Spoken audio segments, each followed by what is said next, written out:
ನವರಾತ್ರಿ ವಿಶೇಷತೆ. ನವರಾತ್ರಿ ಅಂದರೆ 9 ರಾತ್ರಿ. ಇದು ದುರ್ಗಾದೇವಿಯ ಶಕ್ತಿ, ಭಕ್ತಿ ಮತ್ತು ಧೈರ್ಯವನ್ನು ನೆನಪಿಸುವ ಹಬ್ಬ. ಈ ಹಬ್ಬದಲ್ಲಿ ಸತ್ಪ್ರವೃತ್ತಿಯು ದುಷ್ಟರ ಮೇಲೆ ಜಯ ಸಾಧಿಸಿದ ಕಥೆಯನ್ನು ಆಚರಿಸಲಾಗುತ್ತದೆ.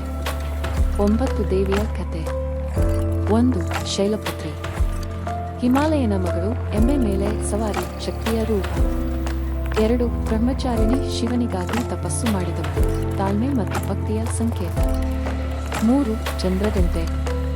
ತಲೆಯ ಮೇಲೆ ಅರ್ಧಚಂದ್ರ ಹೊಂದಿದವಳು, ಶಾಂತಿ ಮತ್ತು ಧೈರ್ಯ ನೀಡುವವಳು. 4. ಕುಷ್ಮಾಂಡ. ತನ್ನ ನಗುಗಳಿಂದ ಬ್ರಹ್ಮಾಂಡ ಸೃಷ್ಟಿಸಿದವಳು, ಬೆಳಕು ಮತ್ತು ಶಕ್ತಿಯ ಮೂಲ. 5. ಸ್ಕಂದಮಾತೆ.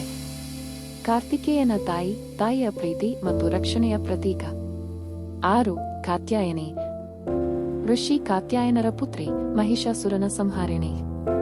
7. ಕಾಳರಾತ್ರಿ. ಕಪ್ಪು ರೂಪದ ಭಯಾನಕ ದೇವಿ, ದುಷ್ಟರನ್ನು ನಾಶ ಮಾಡುವಳು.